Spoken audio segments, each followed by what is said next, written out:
मी निर्भय महाराष्ट्र पार्टी निफाड तालुका अध्यक्ष संतोष यादवराव सुरडकर. आता आपण पिंपळगाव बस स्टँड येथे आलो.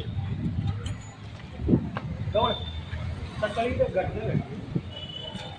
ज्या घटना घडण्याच्या आधी निर्भय महाराष्ट्र पार्टीच्या वतीने गेल्या 4 महिन्यापूर्वी सदर स्लॅब संदर्भात लाईव्ह केलं होतं. त्याची व्हिडिओ टाकली होती की म्हणजे इथं तो भाग पडलेला होता. मी तुम्हाला पुढच्या व्हिडिओमध्ये ती व्हिडिओ पण टाकतो की ज्यावेळेस आपण ती लाईव्ह केली त्यावेळेस ती मुलगी जिच्या डोक्यावर आज स्लॅब पडला तो पडला नसता आणि तिला दुखापत झाली नसती.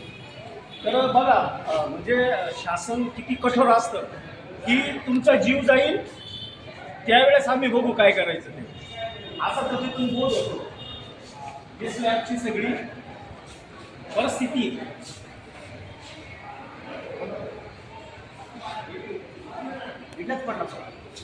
तर ह्याच ठिकाणचा आपण मागच्या 4 महिन्यापूर्वी लाईव्ह केला होता की हा स्लॅब पडतोय आणि इथं निदान ज्यावेळेस तुमचे टेंडर निघतील त्यावेळेस निघतील. आत्ताही अशीच परिस्थिती आहे. आत्ताही तीच परिस्थिती. अजून जर थोडा पाऊस झाला तर हा स्लॅब पडू शकतो खाली. आणि सांगण्यात असं येतं की आम्ही काढून टाकलेलं आहे सगळं. आता ही जी घटना होणारी ही सांगून घडणारी का. आणि प्रशासन महामंडळ इतकं निष्ठुर कसं झालं आहे की एखादी घटना घडल्यानंतरच आम्ही त्याकडे लक्ष देऊ. तुम्हाला बस स्टँड नवीन करायचं आहे ज्यावेळेस करायचं त्यावेळेस करा, परंतु आज जी छोटीची होणारी घटना आहे ती आपल्या हातात एखादी घडली नाही पाहिजे. मग त्या दृष्टिकोनातून आपण किती प्रयत्न करणार आहोत की परत एखाद्या छोट्याशा चिमुरडीचा बळी गेला पाहिजे आणि जेव्हा तो बळी जाईल त्यावेळेसच तुम्हाला त्याची भयानकता गंभीरता लक्षात येणार आहे का. जर येत्या काही दिवसांमध्ये इथं जर सुरक्षित जाळी या स्लॅबच्या खाली लागली नाही तर निर्भय महाराष्ट्र पार्टीतर्फे पिंपळगाव बस स्थानकाच्या इथे आंदोलन छेडलं जाईल. याची संबंधित अधिकाऱ्यांनी नोंद घ्यावी. आज ती छोटी मुलगी होती. जर एखादा वयोवृद्ध असता ज्याचं वय 75च्या पुढं असतं त्याच्या डोक्यात जर हा स्लॅब पडला असता तर आज त्याच्या मृत्यूला कारणीभूत पूर्णतः हे एस.टी. महामंडळ असतं. याच्यात मग ते तालुक्याचं असेल, जिल्ह्याचं असेल, राज्याचं असेल, देशाचं असेल, याला पूर्णतः महामंडळ कारणीभूत असेल. या गोष्टीची गांभीर्याने आपण गंभीरतेने दखल घेतली पाहिजे.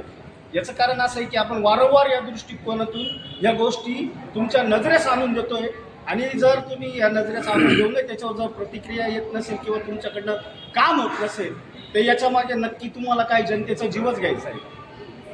फारुख आपण काय वंदे मातरम. मी फारुख रौफ शेख, शहर अध्यक्ष निर्भय महाराष्ट्र पार्टी पिंपळगाव वसवंत नगर परिषद प्रभाग 10 मध्ये 48 जनतेच्या मनात नगरसेवक. मी सर्वात महत्त्वाचं एवढं सांगू इच्छितो का प्रताप सरनाईक सर आपण जे काही करतात, जे काही घडामोडी करतात ते एकदम योग्य रीतीने करताय, पण काही गोष्टी जे तुमच्या नजरेखालून जे हाताळल्या जातात त्याच्यावर तुमचं दुर्लक्ष होतं आहे. महाराष्ट्र राज्य परिवहन मंत्री प्रताप सरनाईक साहेब हे तुम्हाला आव्हानं करतोय सर्व जनतेच्या संदर्भातून का आपण पिंपळगाव बसवंत येथील हा जो बस स्टँड आहे त्याची दुर्दशा बघावा आणि जर आपण हे जर डोळ्याखालून काढत असाल तर आम्हाला निर्भय महाराष्ट्र पार्टीला या गोष्टीला एक आंदोलनाचं रूप द्यावं लागेल. याला फक्त जबाबदार फक्त सर्व जे काही आहे तेच असते. हो सरनाईक साहेब, प्रताप सरनाईक साहेब लक्ष द्या जनतेकडं. काय बोलतीये. गेल्या 1 वर्षापासून तुम्हाला सांगितलं पिंपळगाव बसवंतचं जे जुनं बस स्टँड आहे त्याचं निर्लेखन करून ते पाडण्यात यावं. त्यात गंभीर गुन्हे होऊ शकतात. जर तिथं अशा आजच्यासारखा गुन्हा झाल्यावरच तुम्ही हे करणार आहे का. सरनाईक साहेब, सत्तेत बसून भोकरं खाता येत नाही, त्याच्यासाठी भाकरी थापाव्याच लागतात आणि या दृष्टिकोनातून तुम्ही याकडे लक्ष दिलं पाहिजे.